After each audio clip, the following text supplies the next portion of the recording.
Hello everyone, welcome back to my channel. My name is Brittany. This is the Brittany React Show. And on this show we talk all things movies and entertainment. We actually have a really fun, entertaining stream today. At first I was like, oh, I don't think there's been that much news, but actually there's been a lot. So we have to talk about the Captain America Brave New World box office. It's not looking great. I'm just gonna say it's not looking great. Also, we got like bombshell news last night that Kathleen Kennedy plans on quitting or retiring, I guess, at the end of 2025. Well, we're definitely going to get into that. I'm going to talk about some of the Oscars stuff, preparing for what's going to happen on Sunday. Looks like there is going to be a Wicked performance, which is really fun. Plus, some other really interesting stories. Like, we have to talk about the new Avatar show that's coming out. We got to talk about a lot of different things. So buckle up. This is going to be a really good stream. I'm really excited about all the news stories we have today. I do want to say hi to everyone who's here. Hi, Carissa. Hi to Boy. Hi, Will French. Hi, Gray for Harmony. Hi, Cream Cheese. Hi, Chuck Santo. Hi, Cheetah Viper. Hi, Alberto. Hi, Be Positive. Hi, Kevin. Hi, Spotty. And thank you to each and every one of you who is at my show today. I deeply, deeply appreciate it. Let me get some drink. Let me get a drink real quick. 'Cause I sound real dry. Thank you. Hi, Harry Potter and Disney fan. Anyway, like I said, we have a lot to go over, so let's just start with the box office. So, have you guys heard of this movie called The Monkey? So it's a horror film.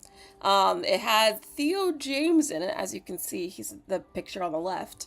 And it opened to 14.2 million domestically, which is the biggest opening ever for a neon movie. That's really, really good for horror, but it's also really, really good for neon. So neon, if you guys haven't heard of them, they've put out some good movies. I've always seen neon as like A24 wannabe. I feel like they kind of see themselves as an A24 wannabe because I feel like they're trying to like build up a reputation now. But I mean, I think it's working because The Monkey did well. Long Legs, I remember that got a lot of heat last year, so we'll see where Neon goes. But again, this is really good for horror. Did anyone see Monkey? And if so, what did you think of the movie? Hold on. I don't. Okay, Aaron says The Monkey looks really good. Cheetah Viper has only seen the trailers for it. So it doesn't seem like so far you guys are like that familiar with the movie. Honestly, you guys know I'm not super into horror, so I didn't really like know much about it either. So you're safe. Oh, DeBoy, you haven't seen it either. Yeah, I mean these movies. I mean 14.2 was good for Neon, but it's still like a relatively low opening. So I'm not surprised a lot of you guys haven't seen it. But yes, as Charlie just pointed out, it is getting a lot of positive reviews. So if you're into horror, maybe this might be something that's up your alley. It does have Nicolas Cage in it, by the way. So if that sways you one way or the other, there's some information for you. But anyway, let's get to the really big box office news, which is that, of course, Captain America Brave New World had a 68.1% drop from its opening weekend, which is the third biggest drop for an MCU movie of all time. The only two other MCU movies that had a worse drop were The Marvels, which had an over 80% drop, or almost 80% drop, which is crazy. And the second was Quantumania, which had like 70 something. So the fact that this movie is only doing slightly better than The Marvels and Quantumania should kind of tell you how well this movie is doing. There's a lot of cope I'm seeing online. I think of fans who are like, oh, this movie's doing well. Why are people just hating on it? And I'm like, and what planet is this doing well?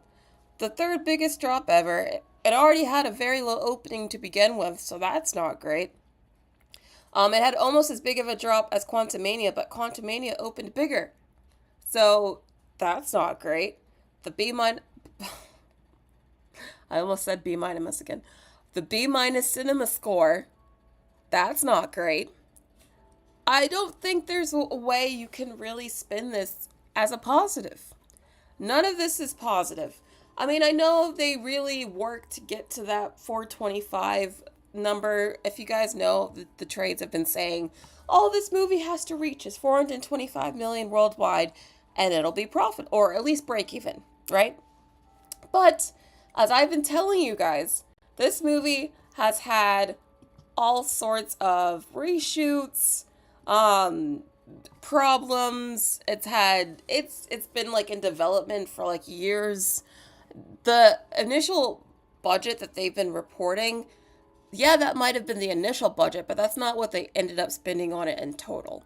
So this 425 number that they're saying is the break-even point is total BS, by the way. Don't believe it for a second. But even if we want to leave it at 425, which again, I don't believe that's the actual break-even number, but let's just give them the benefit of the doubt here. The fact that it might just barely get to that, or maybe won't reach that at all, should be really, really scary for all the Marvel executives. Because if they can't get people to see a Captain America movie, what hope is there for something like Thunderbolts, where it's full of a bunch of Disney Plus characters and like C-list superheroes, other than Bucky, who's like the one, I would say, like B plus tier character there. Everyone else is like a nobody. I hate to say it, but you know it's true. So I'm like, I think we've been seeing with the Marvels, and I think also Brave New World, as we're about to get into, I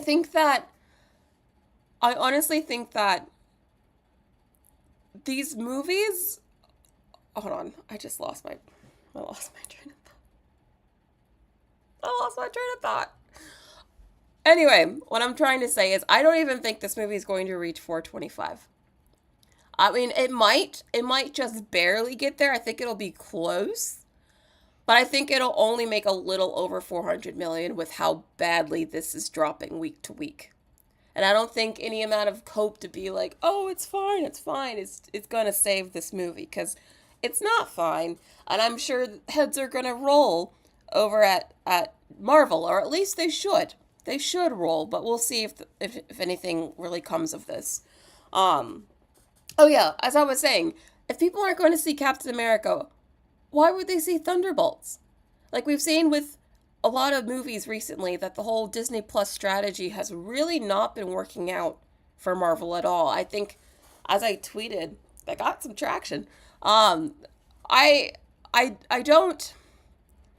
feel like, how do I put this? It was a mistake to make these Disney Plus shows required viewing, because before they were required viewing, all you had to do was just simply watch each movie and you felt like you were pretty much caught up. Even if you missed like a movie here or there, it was still pretty easy to catch up. But now, with these Disney Plus shows, there are so many like extra stuff in between movies that you have to see now, that it's not as easy to catch up anymore. So of course, if you're a casual fan and you don't have the time to watch a million Disney Plus shows and a million MCU movies, you're going to get very, very lost very easily. As I want to bring up this quote here because it kind of became a bit controversial, which I don't understand why, but we'll get into it.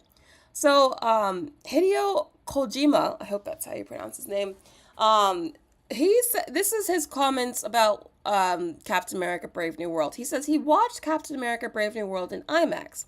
I vaguely remember Sam receiving the shield in Endgame, but when did he officially become Cap? Is it because I haven't seen the Falcon and the Winter Soldier?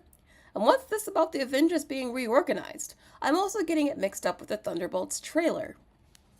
See, he's absolutely right. He's right to be this confused, because it should not take this much homework to understand what the heck is going on. And it does. It takes a stupid amount of homework to really understand these movies. And if you guys watched my review for Captain America Brave New World, it's still on my channel. I recommend going to watch it.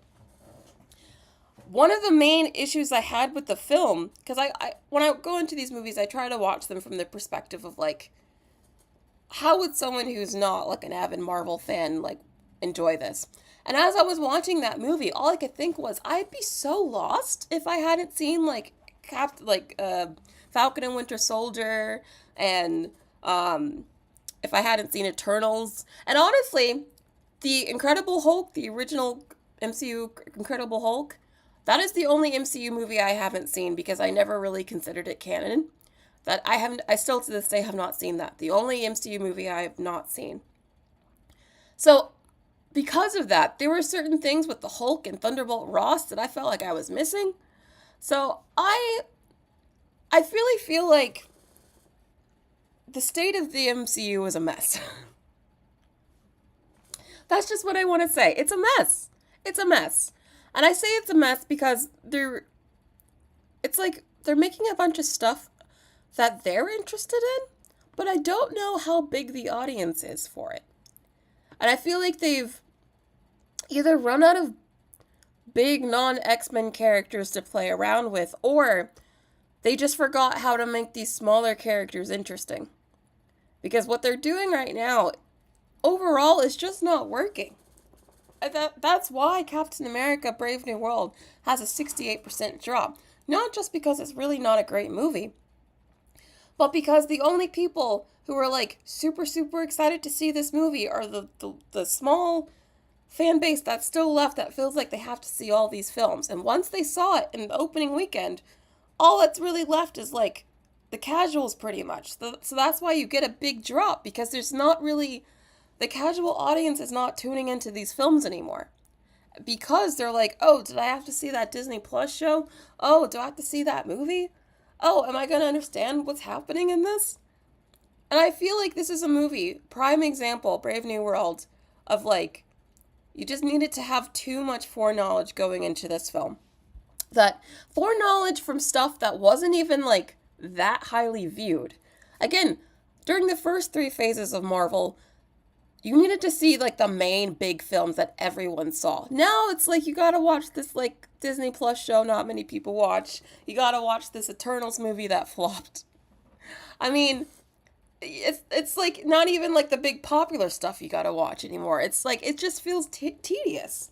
And so I found it weird that this statement got a lot of backlash from, I would say, the hardcore fans that go out week 1. Because they were all like, oh, the dude didn't do his homework, so now he's mad that he's confused? And I'm like, guys, it is not the responsibility of the audience to do all this homework to understand your film. That is not his fault. That is Marvel's fault for really, really bad strategy and planning. So I think it's a lot of cope from Marvel fans who don't want to accept that the MCU is just not what it was. Its popularity is not what it was. And I think a lot of it's been its own self-inflicted wounds. So yeah, it's been an issue.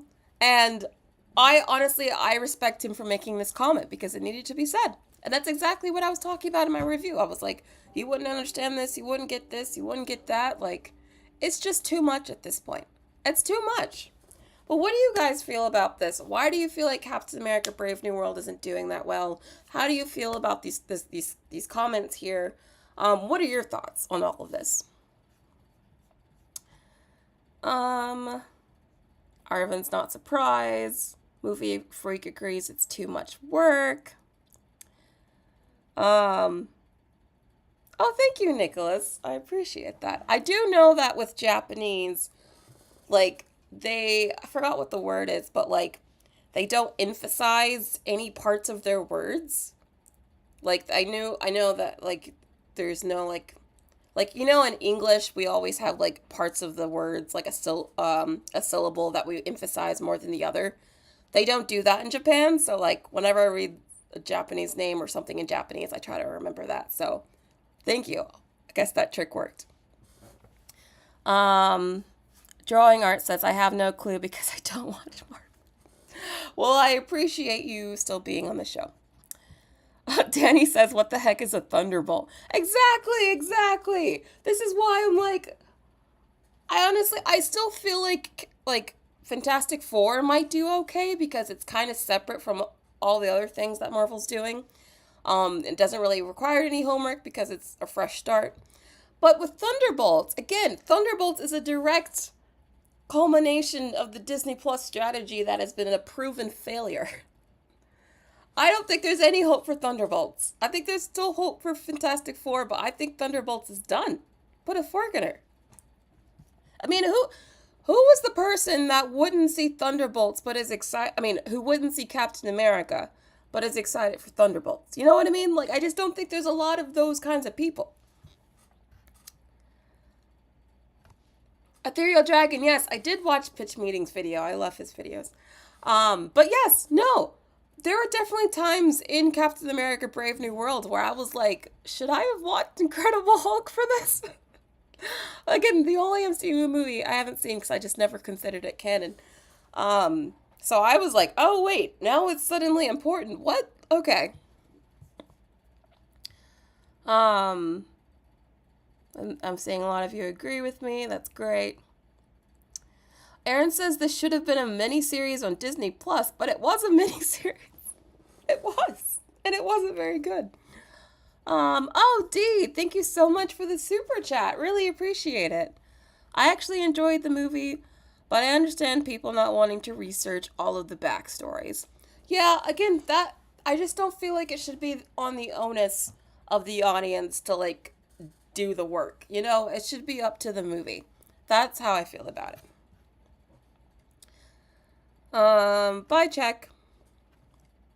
But anyway, I just thought this was a fascinating discussion because I did not understand some of the reactions I saw to this. I was like, what do you mean it's his fault for not watching some random Disney Plus show? Like, he shouldn't have to. That's crazy.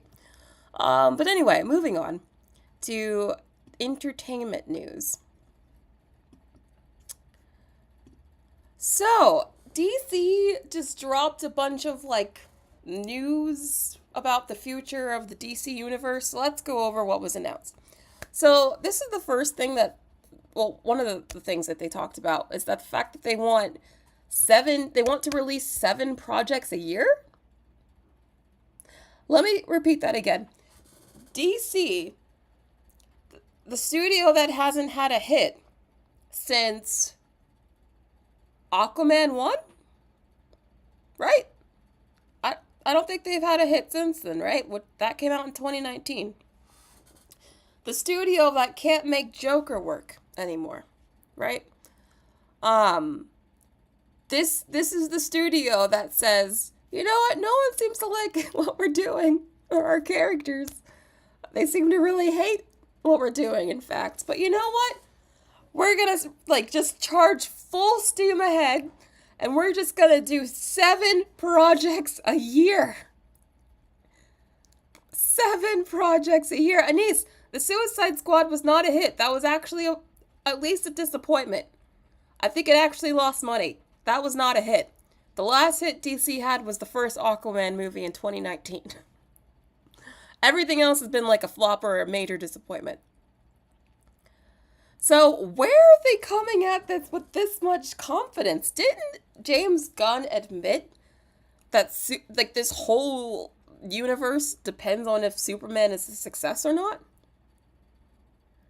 I mean, we don't even know if Superman's going to be a hit. What if Superman is a flop? I actually think there's a lot of hope for Superman. It seems like the general public is actually interested in that movie, which is great for that film. It might not flop, but what if it does? How are you, so confident in going full steam ahead when, the one movie that determines if any of this is relevant at all, you have no idea if, audiences are going to suddenly like it? Because they haven't liked any other DC film recently, so the odds are stacked against you. So this just seems very foolhardy and naively arrogant. 2 live-action films a year, 1 animated film, 2 live-action shows, and 2 animated series? For the next 6 years? I do not think there is an audience for this. I just do not think the audience is big enough to sustain that much content. I think the DC fan base has shrunk a lot. I do. When even like your big heavy hitters like Batman can't cross 800 million worldwide, your audience has shrunk. So, who is watching all this? I mean, this is just DC. Then you also have like Marvel's superhero content, and then you got Sony's superhero content. This is just too much. It's obviously people are fatigued by the genre. I think that's pretty clear at this point. I mean, you're going to make them fatigued just based off of DC content alone. Also, one animated film, as much as I love animation, and I truly, truly do, obviously I've talked about it a lot on my channel, I don't even think there's a big enough audience to sustain an animated film in theaters. You know? Like, when is the last time that an adult animated film did really well in theaters? Sausage Party? That was a crazy movie. They just don't get made because they don't do that well. You know? So I feel like James Gunn is making stuff that he wants to watch. And it's like, but what about us? Who asked for a Clayface movie? Why are you giving us Clayface before you give us, like, I don't know, someone actually interesting? Like, someone who's part of the main, like, DC Rogues Gallery? Like, why? I just don't understand the strategy here. I really don't. Like, I feel like when James Gunn first came into, like, to take over DC, there was at least for me, there was like a brief moment of time where I had some hope. Because I was like, oh, they're about to clean house, start over. Like, all of this is going to be just wiped clean, and we'll start over with a new story, with new actors in these roles and everything. And I was like, that's exactly what DC needs. That's great. Let's do that. And then somehow, before we even get to Superman, James Gunn has managed to bungle it so much that it's already messy and unclear before we even begin this new cinematic universe. Like, it makes no sense. I feel like every decision, and like I was kind of hopeful for James Gunn at first because he was coming off of Guardians 3. I loved Guardians 3. You guys know how much I love that movie. So I was like, okay, maybe he's the one that can turn DC around. I defended him. And now they're doing 7 projects a year before they even know if Superman's going to work or not. Just seems like a string of bad decisions have already been made, and now I have zero faith or hope in this universe. Maybe Superman? But I don't know if, like, James Gunn can actually balance an entire universe. Because remember, he said he wants to connect the movies across with the TV shows. Which means they're going to do the same thing Disney's been doing, which is you got to watch these Max series to, you know, follow along with the overall, like, story. And we've already had that proven that just doesn't work. It just does not work. So I feel like not only are they, like, making bad decisions, but they're, like, also copying Marvel's worst decisions. So now I'm just like, there's no hope anymore. I thought there was hope when I thought they were going to start over. But now it's like they're not really starting over. And the things they are starting over are kind of dumb. So I'm just... But by dumb, let me explain why I'm saying it's dumb. So the 2 animated shows that are currently in the works are Starfire and Green Lantern. Mind you, we're also getting a live-action Green Lantern show as well on Max. So we're going to have an animated one, and a live-action one, and a Starfire one? I mean, I don't think there's a big enough audience for these shows. I mean, I don't think the Harley Quinn animated show ever did like huge numbers, right? So I just don't understand why they're like greenlighting all this stuff when there's just no proven audience for it. Like at least like I don't know, try one. I mean, they kind of did. Didn't Creature Commandos already air and it already flop? So I just don't understand. I feel like James Gunn is just greenlighting this stuff because he personally wants to watch this stuff, not because it makes any business sense. Because I just can't find the business sense to be had. Like, why would you have an animated Green Lantern series and a live action Green Lantern series? Why? At the same time? Why? What do you guys understand these decisions? Cuz I'm just at a loss. It's like, why are you doing this? Why are you making these very obviously bad decisions? Hold on. Trying to get to you comments. Yes, I'm gonna get to Teen Titans. Action Pack says, not everything they produce is made for everyone. Creature Commandos and Harley have great ratings for Max or Max wouldn't renew them.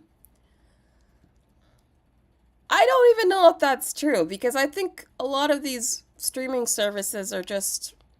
You know, one of the reasons why I don't think the studios wanted to release their actual streaming data, like that was a whole point during the strike, is because I think most of these streaming services actually have really bad ratings, like terrible, and it would make the studios and the entire industry look bad if they ever exposed how low a lot of these shows are actually being viewed.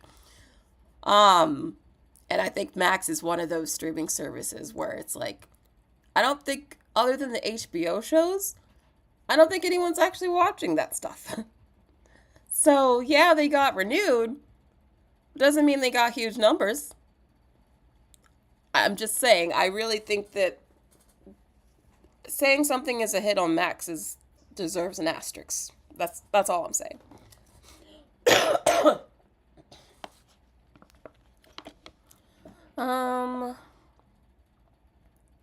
Danny says, I feel like it may be less embarrassing for them if their animated series flops versus a full feature film. I mean, sure, but like you're still just wasting money. Like you might as well just like use the money you're going to use on, say, the animated Green Lantern show and put it towards the live action one. So to make sure that one's good. I just don't think that like it makes sense to have both, like, at all. Zach says maybe they're trying to give the air of confidence. Yeah, I think that's what it is. Honestly, when they renew some of these shows, I think it's just like a facade to make the show and the streaming service look better than they actually are. Because a lot of this stuff like never charts on any like ratings chart that you look at, but yeah, it gets renewed. Really? Yeah. I like I said, many asterisks. But there is a Teen Titans movie that they just announced as well. I'll get to that. So I do think maybe there could be some hope in Teen Titans, because I think Teen Titans is a brand that is already well known outside of just people who read comic books, because Teen Titans had a show on the Cartoon Network, and it's recently had it's been renewed. No. Not renewed, but like there's a new rebooted version of Cartoon Network currently on, of Teen Titans on Cartoon Network currently. So like there's a lot of people who were kids who watched the Teen Titans show. I watched some of the episodes myself. There was a really fun game, in fact, a Teen Titans game that was on Cartoon Network that I used to play when I was a little kid. But yeah, I feel like this might be able to get like a non-comic book crowd interested just because it's been already exposed to a non-comic book crowd. So maybe there's some hope here, especially if they cast this really, really well. I think there could be some hope here, maybe. But like I said, they're just having so many issues already, and James Gunn just got started. So apparently the following DC projects are having problems in development. Do you guys remember Waller? They announced Waller. They were going to give Viola Davis her own DC show called Waller. Apparently we haven't got that show yet because they haven't cracked the script. And then we have Booster Gold, who the showrunner almost joined, but then lost interest. Interesting. And then The Authority, where the script has had a hard time coming along. How are they already having development problems when they haven't even released the first movie of their new cinematic universe? Talk about putting the cart before the horse. Like, how are you already having development hell backup traffic jam issues before you even put up the first movie in your new universe? Like, this is the type of stuff that Marvel's having a problem with, but Marvel's like a geriatric brand at this point with like a huge universe that's been going on for like almost 20 years at this point, which I can't believe that, but it's been that long. So that makes sense for, Marvel to be having these issues, but like DC's supposed to be starting over. These issues are entirely self-inflicted. These issues are entirely self-inflicted. Like, you didn't need to even greenlight any of these. None of these needed to be greenlit. Not a single one of them. So, I don't know. I've lost faith in James Gunn actually being able to turn DC around. Nothing here is giving me confidence at all. Think Noodles says, what's a Waller show even gonna be? Her sitting in boardrooms and walking around buildings? She's gonna look mad, though. She's gonna look mad.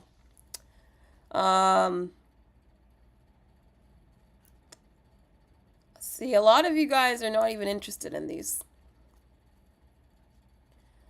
Ethereal Dragon watched the show, the Teen Titans show.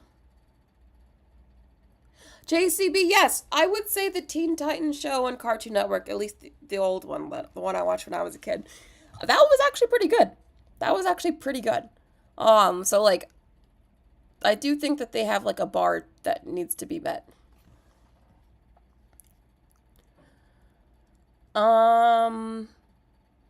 Actually, it's not doing well. It's definitely on track to flop, so I know some of you guys really want to defend Marvel super hard, and I get that, like, some of you guys are, like, really big fans, and I think that's great that Marvel still has such diehard loyal fans. They need them. But, like, we also gotta call a spade a spade. The box office ain't looking good.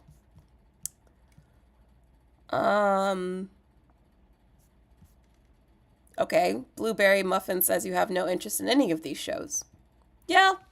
Again, I think a lot of these shows are, like, very niche. Like, extremely niche.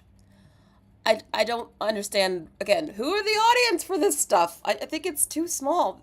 James Gunn is thinking too small of an audience. And I just think that the new DC reboot's off to a really bad start, I have to say. Alright, let's move on from DC. So, this is actually interesting news. George R.R. Martin says that there are talks about making an Elden Ring movie. Fascinating. I think this is fascinating and could be a massive hit if done well. Now, what's interesting here is that George R.R. Martin obviously is not the creator of Elden Ring. So what I'm thinking is maybe George is hearing from his Game of Thrones connections within HBO that there are talks about doing an Elden Ring movie. Or not, I guess not HBO, but it would be Warner Brothers. Honestly, I feel like Elden Ring should be an HBO series. Elden Ring as an HBO series, I don't know if it could be as popular as Game of Thrones because it is like pretty out there. But I do think it could be like a major social media like sensation where like everyone talks about it like Game of Thrones. This should definitely be an HBO series, not a movie, first of all. Second of all, I do think it's smart that they want to do something with Elden Ring because I think it would be a really big hit.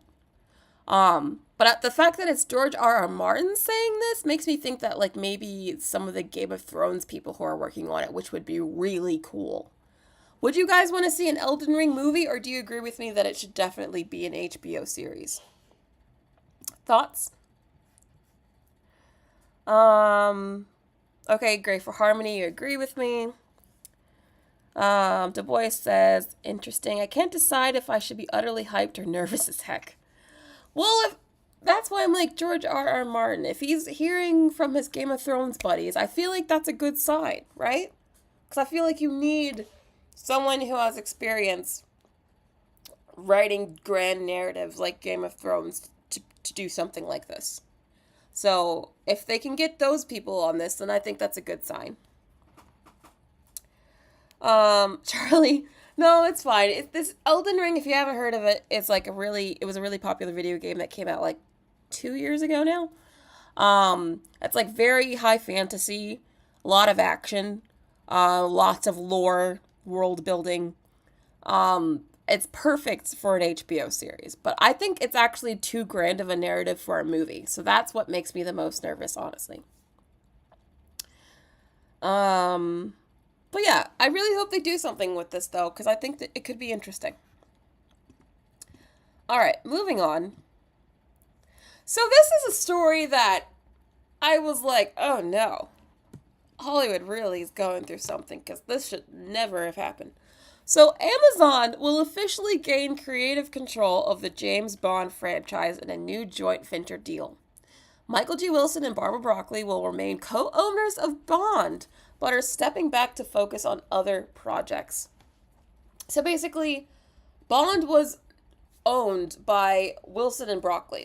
It was like basically a family-run franchise for a very, very long time.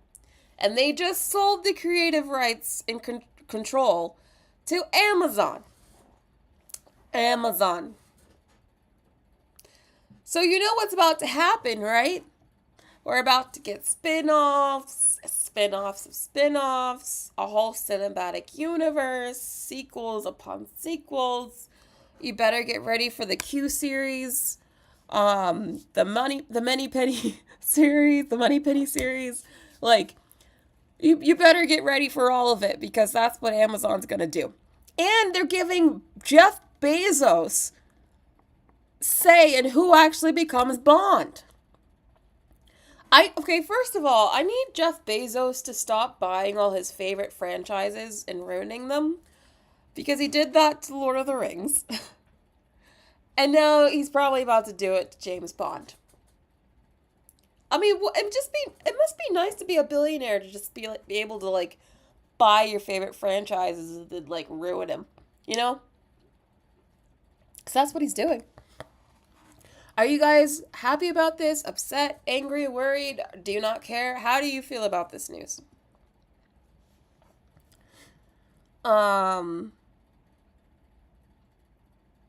Yep, it is over.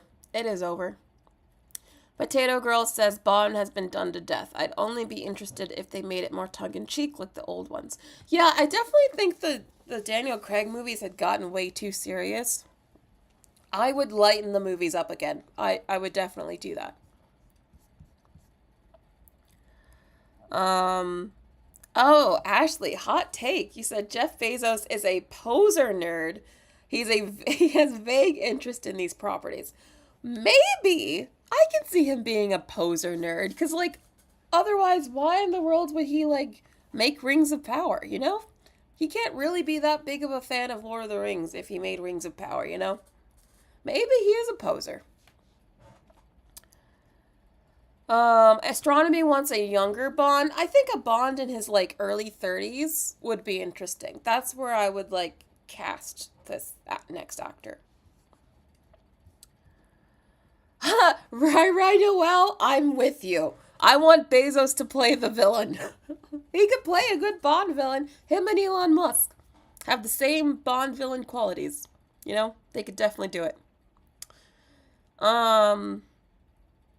Eugene says the franchise is over 70 years old. It's good. I don't think they're considering Aaron Taylor Johnson anymore, so I don't think he's going to be it. Oh, okay. So Byron says you would like to see more 00 agents. Well, maybe we'll get a spin-off series of different, 00 agents. So you'll probably get your wish. But anyway, I have no idea who they're going to cast though. Now that Amazon, an American company, owns this property, are they going to try to like Americanize this? And how much can you Americanize Bond before it just becomes Mission Impossible? You know? Because Mission Impossible is like the American version of Bond, essentially. So, they can't, go too far from their roots, or it's just going to seem like a completely different franchise. So, we'll see what happens. We'll see what happens. Moving on.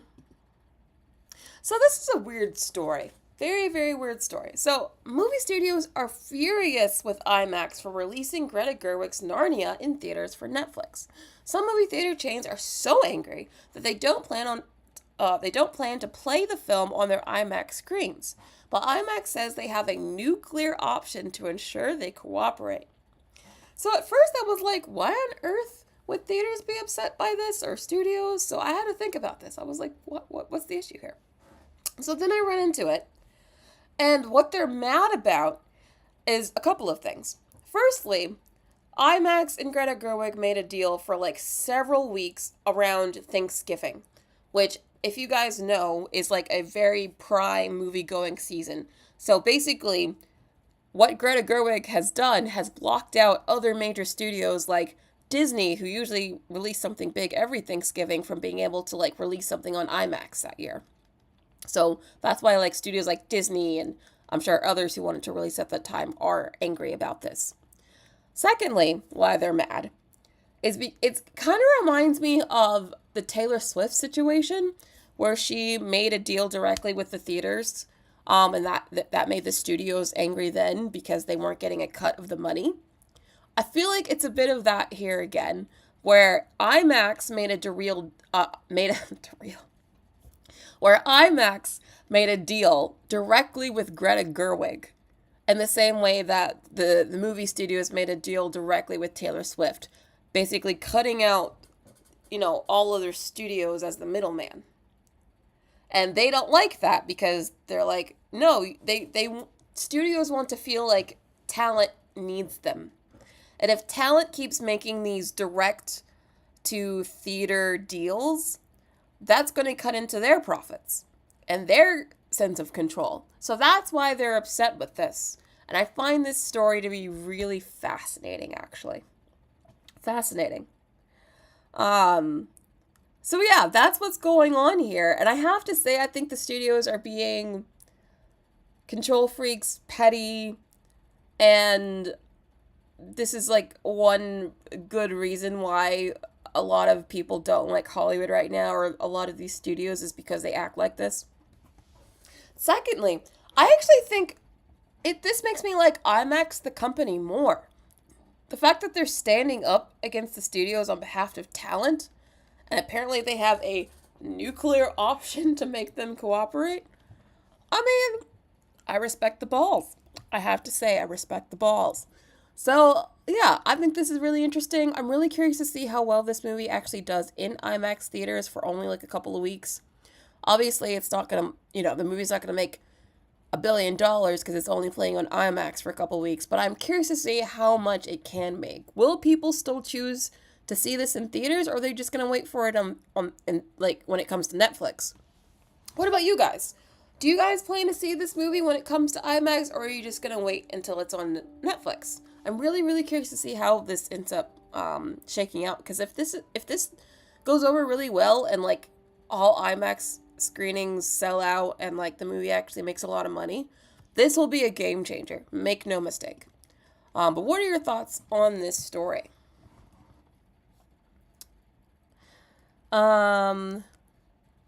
Potato Girl says, unless the reviews from audiences are absolutely glowing, I have no interest in seeing Gerwig's Narnia. The older ones are still beautiful. Well, I do like the older Narnia films as well. They were a nice, one of those movies I watched a lot as a kid.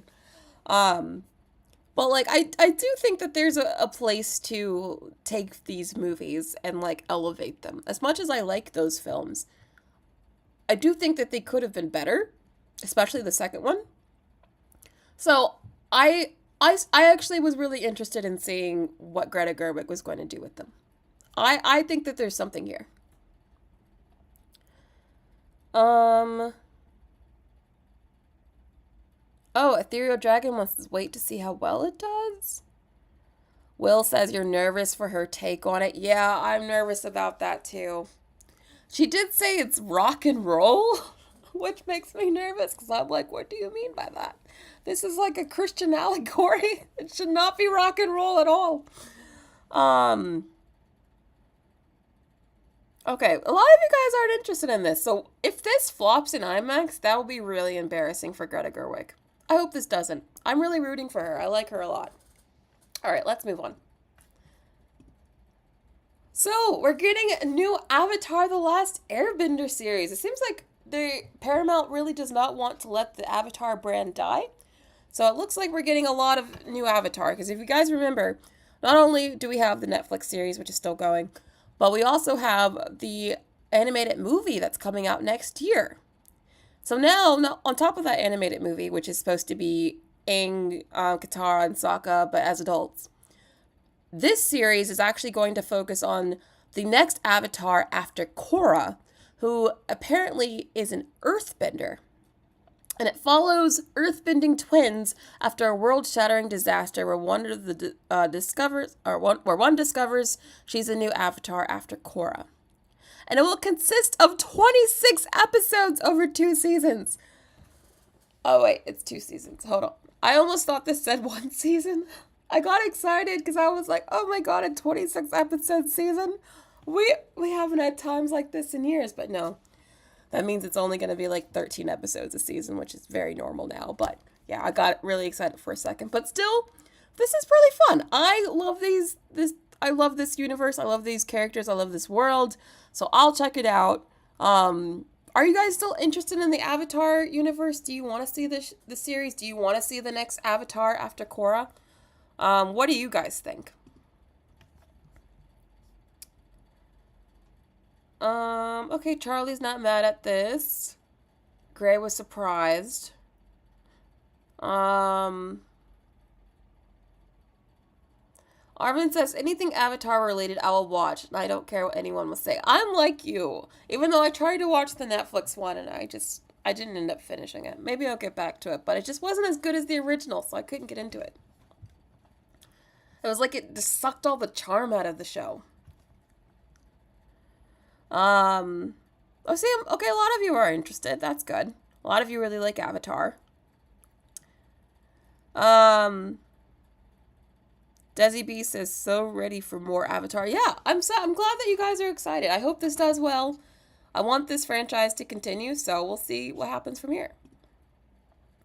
So this is a quick one I just wanted to bring up because we've kind of talked a little bit about The Rock and how like he's in a weird place in his career currently. He's kind of got, like, I think the public turning against him or has already turned against him. He did a heel turn when he went back to wrestling, I think playing into the villain role that I think some people really see him as now. But I also think that he's been taking a lot of the criticism that he's been getting to heart. And one of the biggest criticisms he's been getting is that he's really not that good of an actor. Or that he's just kind of the same in everything. And I think the second point is pretty accurate.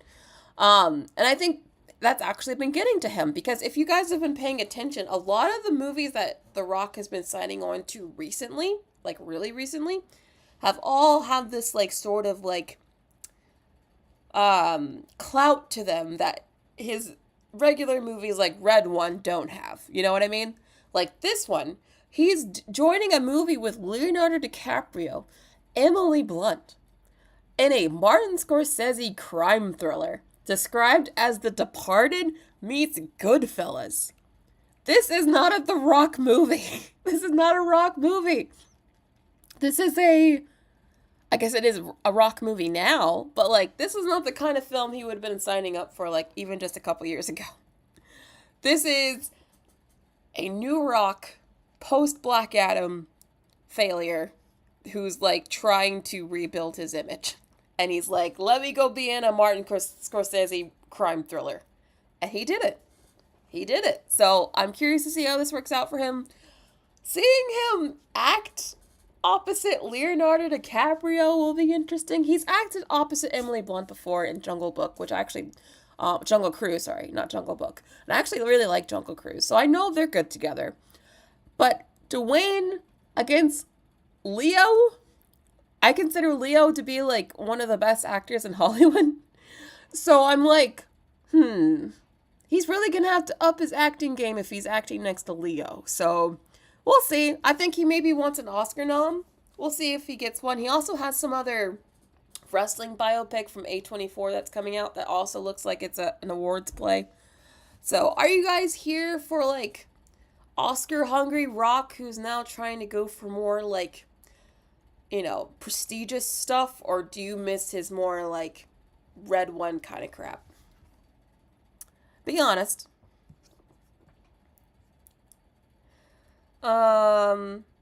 Maybe he's taking acting lessons. Maybe we'll see in the movie. We'll see if he's been doing the work.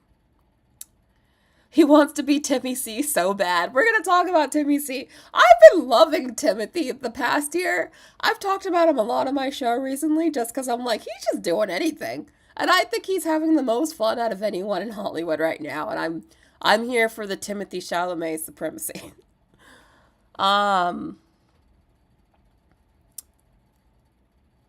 Yeah, I agree. I think The Rock is very tired of the hate he's been getting.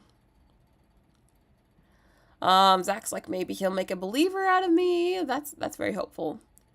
Gray for Harmony says, yeah, well, poor Leo didn't get one until fighting a bear. Oh, his Oscar? That's true.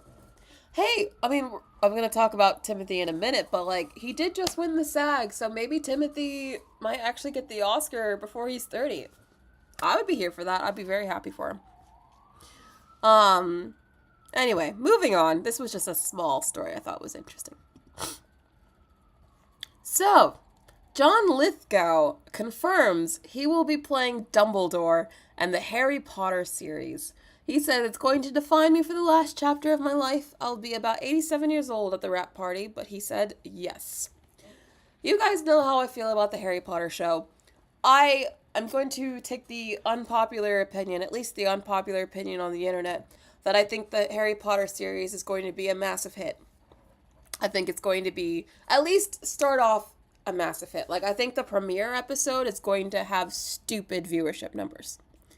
And the reason why I say that is because Harry Potter, despite all the controversies, is still insanely popular.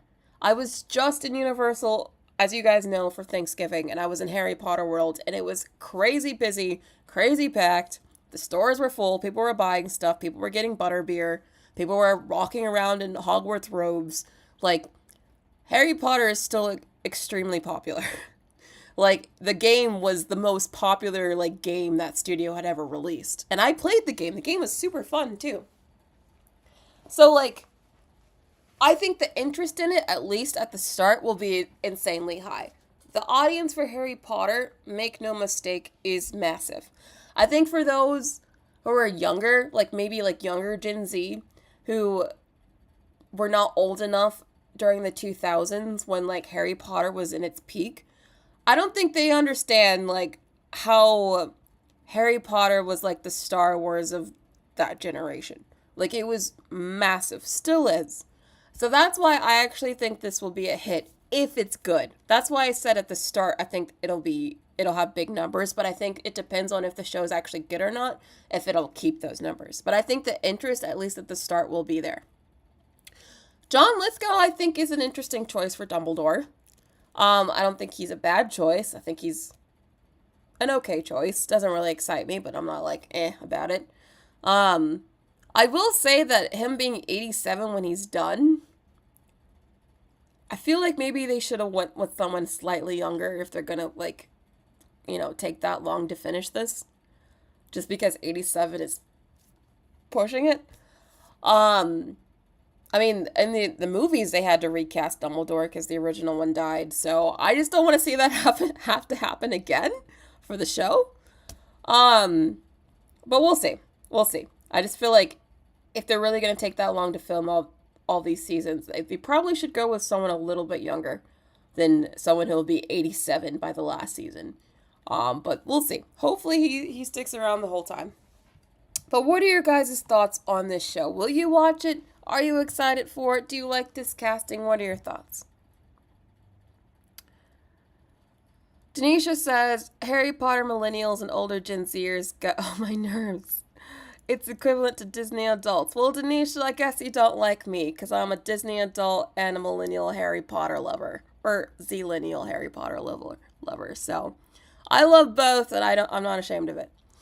I think it's actually weird how much people go against Disney adults. Like, there are much worse people in the world. Like, I feel like people get more angry at Disney adults than they do at, like, abusers. And I feel like that anger is really weird and misplaced when, like, all people like is, like, entertainment. Like, really tame, wholesome entertainment. Like, I will never get the hate against Disney adults. I think those comments are weird, and I feel sad because I'm like, that you're just telling me you have no, like, genuine passion and interest, so you make fun of other people who do. So I just think that's weird. Zach says, can't wait for the controversy to fuel all the news around Harry Potter. At some point, JK's views and Harry Potter's popularity will collide, and it won't be pretty.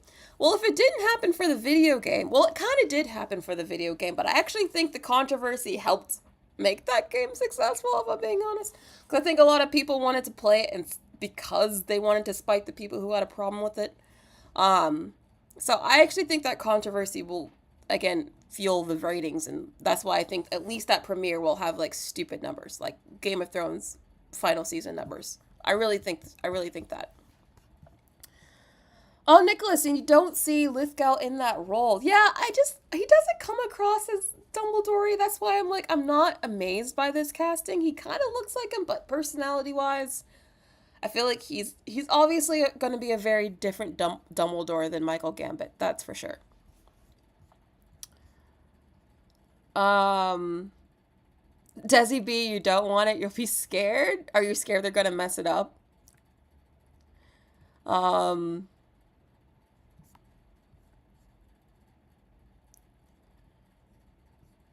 Byron says, I am not a Harry Potter guy, but I think you're right, Brittany. It will be a hit at first, but they gotta get good writers. None of these big properties get good writers. Yeah, I mean, it's going to be an HBO show. So HBO is like the last studio that still takes writing seriously. So that's what gives me hope that the show will actually be good, is that HBO is doing it. That's literally why I have hope for this show. If any other studio was doing it, I'd be like, oh no.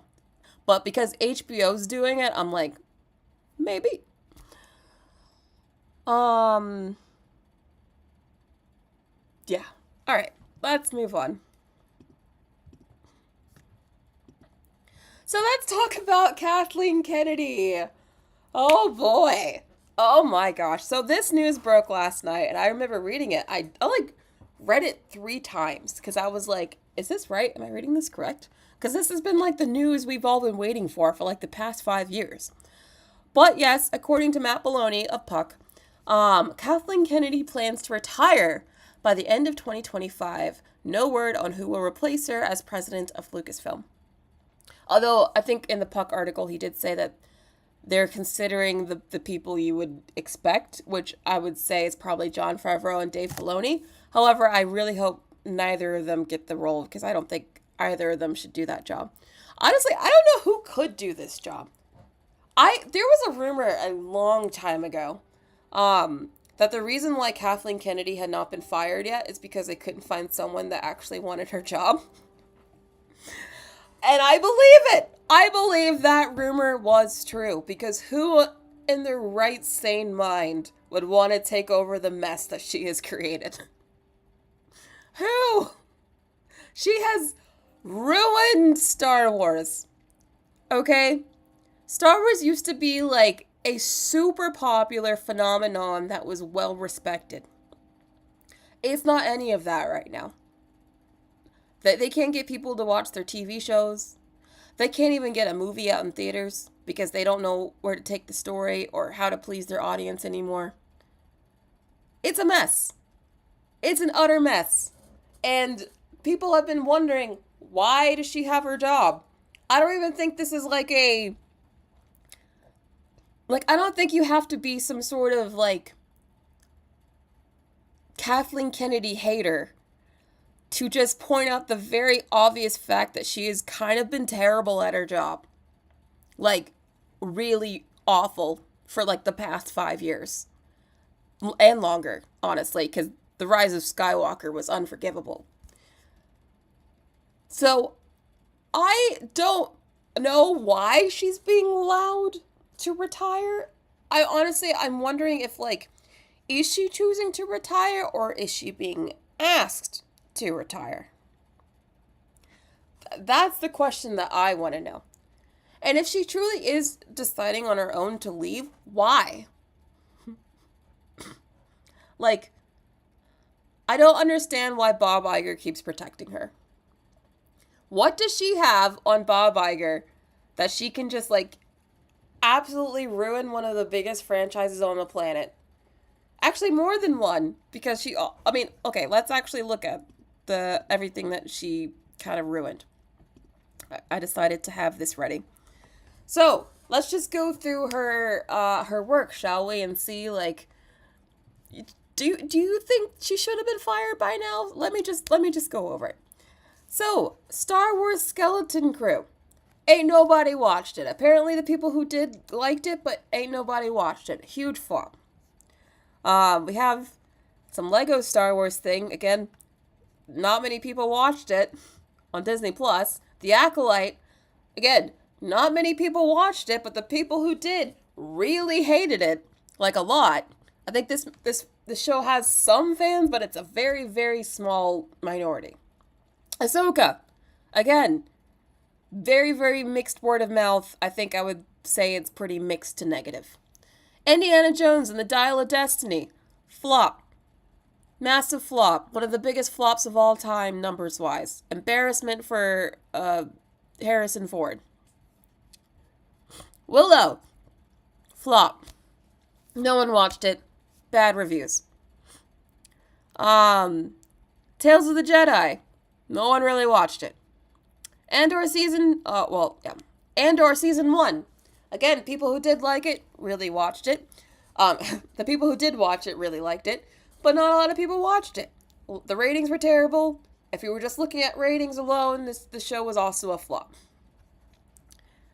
Kenobi. Mixed to negative reviews. I would say, like, not a great show overall. A huge missed opportunity considering the talent and, like, the characters involved. They brought back Anakin Skywalker as Darth Vader. And, like, the show was barely competing with, like, other streaming services, like, other bigger shows at the same time. That's embarrassing. That's just embarrassing. Boba Fett. One of the worst things I have ever seen on Disney Plus. I truly think Boba Fett is the worst Star Wars show. No competition. One of the worst things I've ever seen. The Bad Batch. Apparently some people liked it, but no one watched it. Visions. No one watched it. Shall we talk about The Rise of Skywalker? I think the less we say about that show, the better. The Mandalorian started off strong, but season 3 I thought was actually pretty bad. I thought season 3 was a huge drop-off in quality. Solo, flop. The Last Jedi. You could write an entire book on the aftermath of The Last Jedi, and not any of it would be positive. Really, the last time she had, like, a solid, good hit where, like, the reviews were good, fans liked it, and it made money, was Rogue One in 2016. It's 2025. It's been almost 10 years since Kathleen Kennedy did anything right. How has she not been fired by now? How is she allowed to just, like, peacefully retire? I mean, she just must have, like, the most amount of, like, it either has to be she's got some sort of blackmail on Bob Iger, or, like the old rumor suggested, there was just no one to take her job because no one wanted it. I don't know. But when you really look at this, and you look at her legacy at Lucasfilm, it really looks bad. It really looks really bad. So yeah, I think this is a long time coming. A long, long time coming.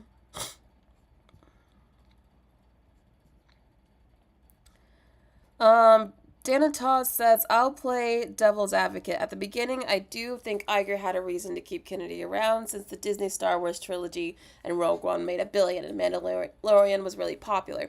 Yes, that's why I keep saying the past 5 years, because the past 5 years is when she's had like most of her biggest flops. Um, and it would be after like the $1 billion successes that she did have, even though like you can argue that The Rise of Skywalker and, yes, obviously The Force Awakens might have broken the series. Yes, I do think the South Park episode about Kathleen Kennedy was not far off from being accurate. Yep, pretty horrible track record.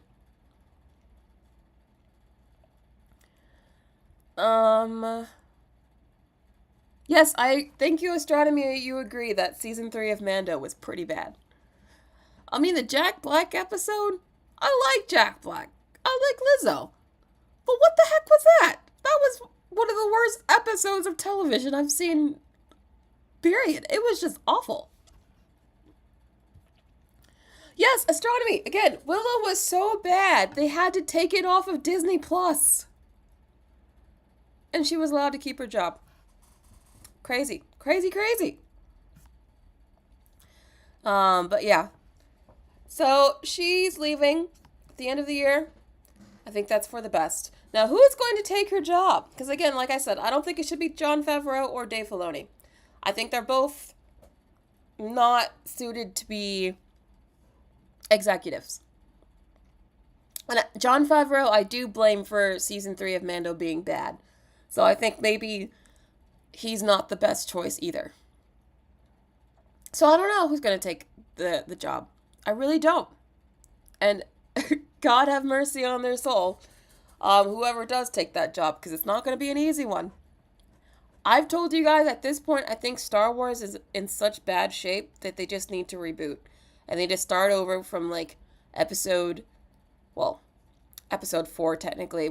Just start over with a new Han, Luke, and Leia, with a new Hope, and like just start over with fresh canon and a new cast. That's what I think they have to do at this point. I really, really do. But we'll see what they'll do. We'll see. Rachel Zegler is making smart PR decisions? ? So, Snow White star Rachel Zegler says the backlash against Disney's latest live-action remake is due to passion for the original film. I interpret people's sentiment towards this film as passion for it, and what an honor to be a part of something that people feel so passionately about. We're not always going to agree with everyone who surrounds us, and all we can do is our best. This is the most PR coached response she has ever given, or at least that I've seen her give. And I'm wondering if like either her agent or if like Disney higher-ups or the Disney PR team just had like a sit-down talk, like come to Jesus moment with her. Because this is a very different Rachel Zegler than the Rachel Zegler from a year ago, who was like, F you, I'm right, I'm gonna laugh in your faces, isn't this funny? This is a much better response. However, I do think it's much too late for this. I think the movie is dead on arrival. I'd be shocked if that movie was a hit. I really, really would. So yeah. I think this is Rachel trying to turn a new leaf. Maybe she's like, oh shoot, maybe I'm not getting as many role offers as I was before. I need to act quick. Which is why I tweeted maybe she does want a career. Because for a minute there, I was like, I don't think she wants one. Maybe, I don't know. But this is the first smart PR statement I've seen from her. So I'm thinking maybe if they allow her to go on the press junket for Snow White, maybe she might actually, like, behave. We'll see, though. I'm very much looking forward to the press junket if she's even allowed to do it. Yeah. What do you guys think of this comment? Arvin says he thinks there's a gun behind her back. That's kind of how this comes across, right? Like, you just know she doesn't mean it, but she feels like she has to say it. Yeah, Denisha, they gotta sell this movie. They gotta sell this movie hard. Yeah, I think this movie is done. I think you could put a fork in her, honestly. Yeah, Ashley, I think if this movie had come out a couple years ago, it would have done better. But I think post Trump America, this movie has no faith. This movie has no hope. No hope. I'm honestly, Arvin, I'm looking forward to seeing how Gal Gadot delivers her lines. She has so much potential to be campy and just really fun. I don't know about good, but like I think she'll be entertaining. So I'm actually looking forward to that. Potato Girl, you think Zegler is the least of its problems? I mean, I do think the movie looks quite bad. So yeah, you're probably right about that. Honestly, the dwarves, how bad the dwarves look. Yeah, honestly, I think those are a bigger issue for me than even Zegler because they look terrible. Yeah, Zach, exactly. The CGI dwarves look terrible. Cheetah Viper, you're rooting for the evil queen? I feel like a lot of people are in this movie, which is why I'm like, oh, this movie's a mess. And need I remind you that this movie is also crazy expensive because they also had reshoots. So, there's also that. But yeah. Anyway, moving on. I just thought this was a funny statement because I was like, someone had a talk with her, I see. So, James Cameron says that Avatar Fire and Ash will begin with a title card that says no generative AI was used in the making of this movie. I like this, actually. I think this is probably going to become more and more necessary as I think more of these studios use AI and are already using AI and just not disclosing it, like in the case of The Brutalist. And the fact that, I mean, obviously the visuals are like the main selling point of these movies. So like, who would see an Avatar movie if it was just AI? That would take like almost all the point away from Avatar. So I think it's actually very smart for James Cameron to do this. And I think we're probably going to see this more. In fact, I think there's probably going to be like a trend where like there will be like 100% human made movies and then there will be like AI human hybrid movies. I think there's going to be both. In like 10 years, I think there's going to be both. So just fair warning, that's my prediction. How do you feel about this? Do you think this is a good trend or do you not care? Movie Freak says you agree. This is a good idea. Ashley says this is out of character for James Cameron for the man. That's true. This is actually out of character for him because he's like a huge tech nerd. He's like a tech bro in the sense that he loves technology and like messing with new technology. So the fact that he's not willing to use AI in his movies is actually very interesting.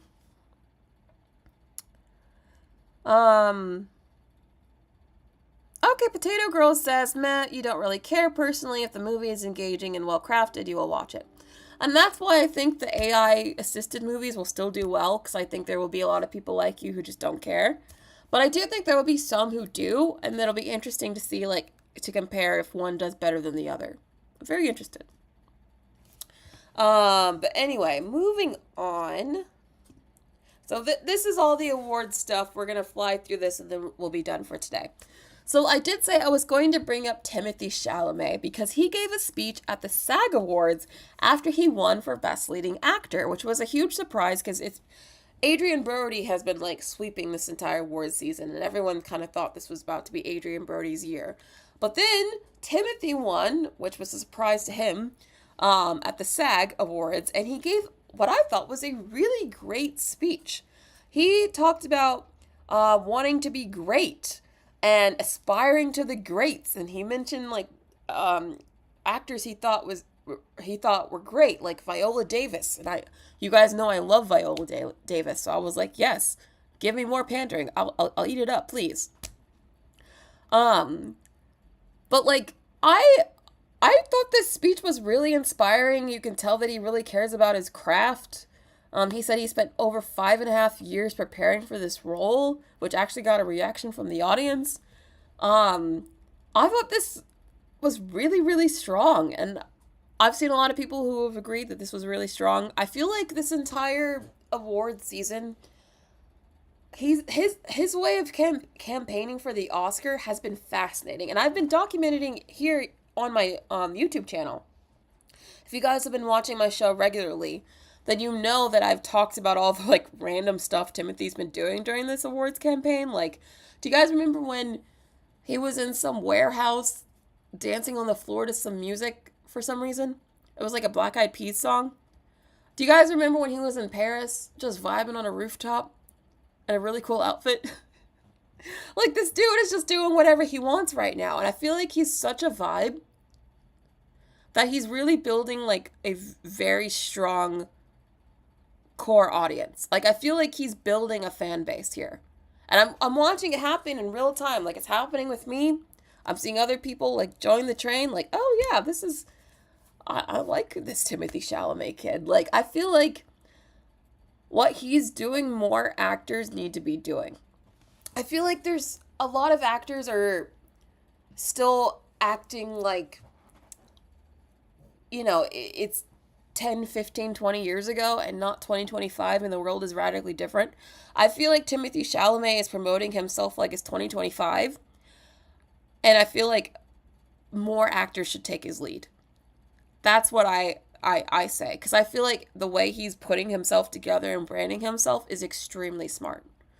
But what do you guys think? What did you think of his speech? Because some people didn't like it. I was surprised. I was like, what? Some people didn't like that he said that he aspired to be great, which I'm like, there's nothing wrong with aspiring for greatness. I don't get that, but maybe some of you agree with that comment. You're like, you didn't like the speech. What are your thoughts on Timothée Chalamet and this whole situation?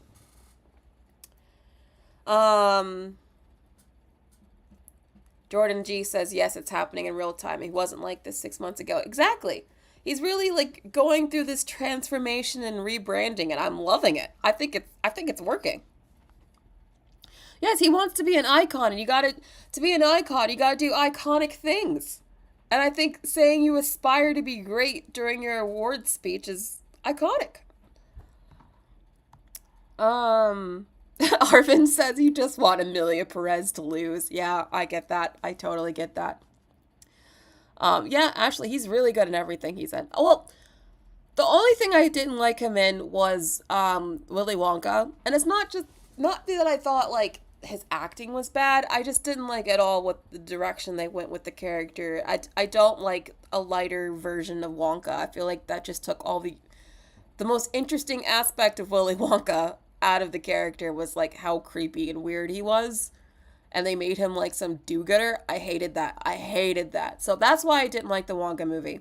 But other than that, I've liked everything else he's been in.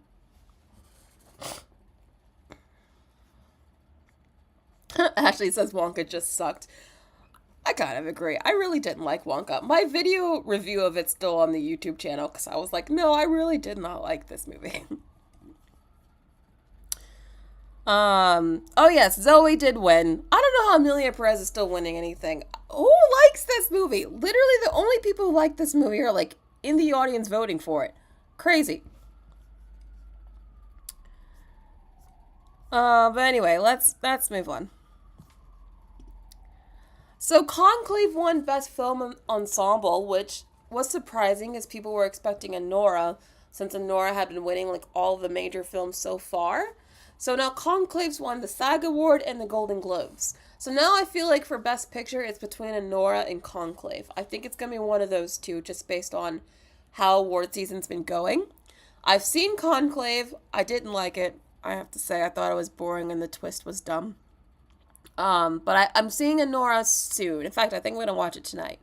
So I'm going to let you know my thoughts on Anora by next week, and then we'll talk about the Oscars and all of that. But I do think it's between Anora and Conclave. Demi Moore won for The Substance. I really feel like it's Demi Moore's year. I would be surprised if she didn't win leading actress. And then, yes, Zoe Saldana did win Best Supporting Actress, which is crazy. Not just because Emilia Perez isn't good, but because I genuinely don't even think Zoe Saldana is that good at it. Like, I think Zoe Saldana is actually a great actress. Like, I think she deserved an Oscar nom for the first Avatar movie. I think she's deserved a lot of recognition for other roles that she's done that I thought she was much better at. I don't even think this was her strongest performance. So I'm just confused how this is the role that's getting her all this attention. But like, I don't hate Zoe Saldana. I actually really like her. I think she's talented. She's been in a lot of my favorite movies.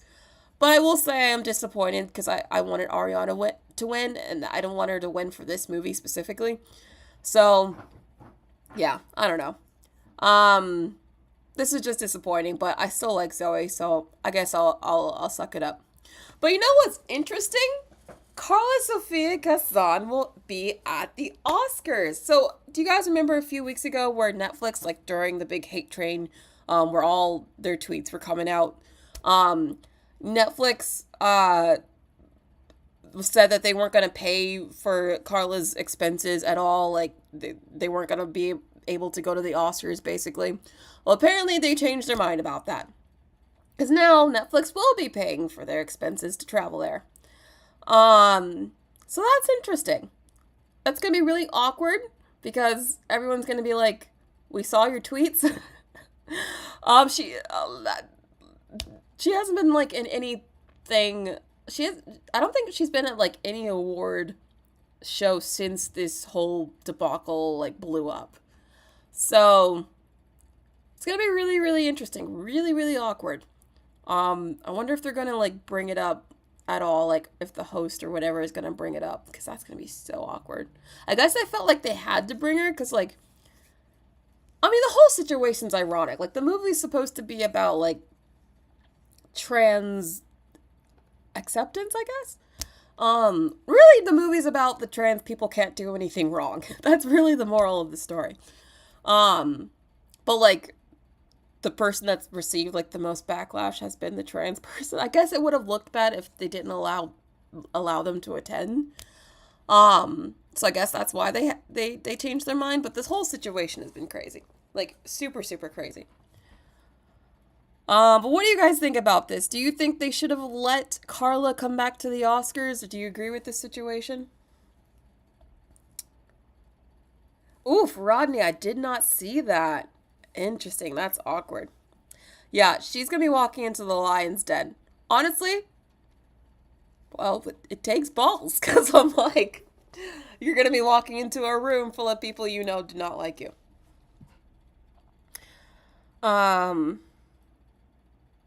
Rodney says Wicked should be winning, blame the garbage film existing. Unfortunately, it's not even like Emilia Perez is number 2 and Wicked is number 1. Wicked is... I feel like the number one thing that I don't like about the Oscars and how they, like, treat movies is that they, if anything's even remotely commercially successful, they treat the money as, like, the reward. They used to be okay rewarding movies that were also financially successful, but now it's like you can't be both, and I find that to be really weird. But yeah, this will be super awkward for Carla. But there will be a Wicked performance. Funny, they don't want any of the Emilia Perez songs sung at the Oscars, but they do want the Wicked songs, even though they're not nominated for Best Original Song. So obviously Ariana and Cynthia will be performing. They'll probably perform Defying Gravity and some of the others, or at least Defying Gravity. Really looking forward to that. I think that's going to be exciting and fun. And then I wanted to end on this because I thought this was weird. So something maybe not all of you guys know about me is that I am actually a really big music head. I love music. I listen to a lot of music, particularly pop music. And I follow the pop charts and like the Billboard charts as much as I follow like the box office movie charts. So what I find to be weird here is that they're having Lisa perform her new song at the Oscars with Doja Cat and Ray. And I don't understand why, because this song is not in any movie that's nominated. The song just came out like a week ago. It's a very new song. So why, if they're not even allowing the best original songs to be performed, why are they allowing this random pop song from three people who have no relation to any of the movies nominated? Why are they getting a chance to perform this song? And the reason why I brought up the fact that I also look at Billboard music charts is because this song is actually flopping too. Like, this song tanked after its first day. Like, the streams are like declining. The sales it's not like a song that's a huge hit either. So I'm so confused. I'm so confused. I mean, I like these people, or at least I like Doja. Well, I used to like Doja Cat. I used to be a really big fan of Doja Cat. Then she went crazy, and then I was like, I can't do with you anymore. Ray, I'm just getting into. I don't really know much about Ray, but she seems cool. Lisa, I don't know much at all. I'm sorry, but like I get her and the other Blackpink girls mixed up.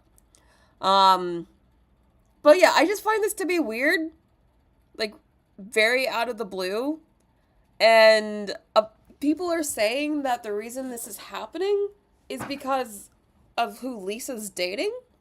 She's apparently dating like someone super high up in the entertainment industry, and they think that she's like, they're just giving her like all this special treatment. And I can't say that's not true, because this has no relation to the Oscars whatsoever.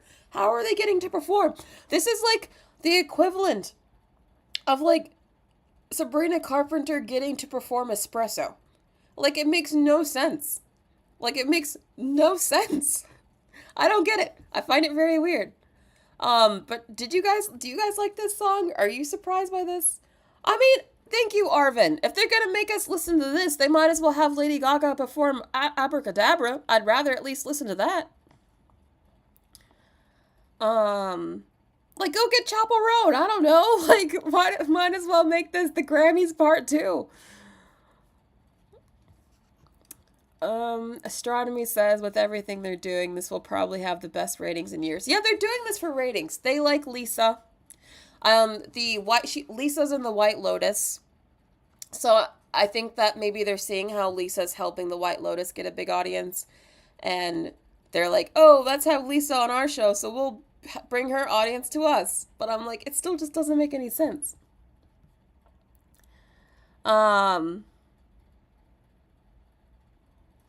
Yeah, right, Noelle, they're scrambling to get people to watch. Well, if Anora or Conclave do win, they'll be both movies that, like, almost no one has seen. So, I can see them trying to find other things to get people interested. Right, wouldn't Abracadabra be cool? Like, here, Defying Gravity, and then here, Abracadabra. Oh, beautiful. Arvin says, bring Billy. Not you saying Kendrick, LOL. Y'all are just saying this should be the Grammys part 2 now. Yeah, exactly, Denisha. The song's not even a monster hit. That's why I'm so confused. Like, the song's actually kind of flopping. I know she has a huge fan base, Ashley. Like, I know she has a huge fan base, trust me. I'm just saying, like, it's still irrelevant to the Oscars. They're just having her because they want her fan base to watch. That's literally it. Right? Bring Doechii on. I don't care. At this point, why not? Anyway, that's actually it for today. Thank you all for coming and watching the show. This was actually a really fun stream. Thank you all for being here. Actually, I will have a show on Sunday. I haven't had a Sunday show in a long time, but I actually don't have rehearsal on Sunday, so I can make it. We're going to have a Sunday show like old times. We're going to review and talk about the Oscars leading up to it. So it's going to be a lot of fun. I'll see you guys on Sunday. Thank you all for being here today, and I'll see you then.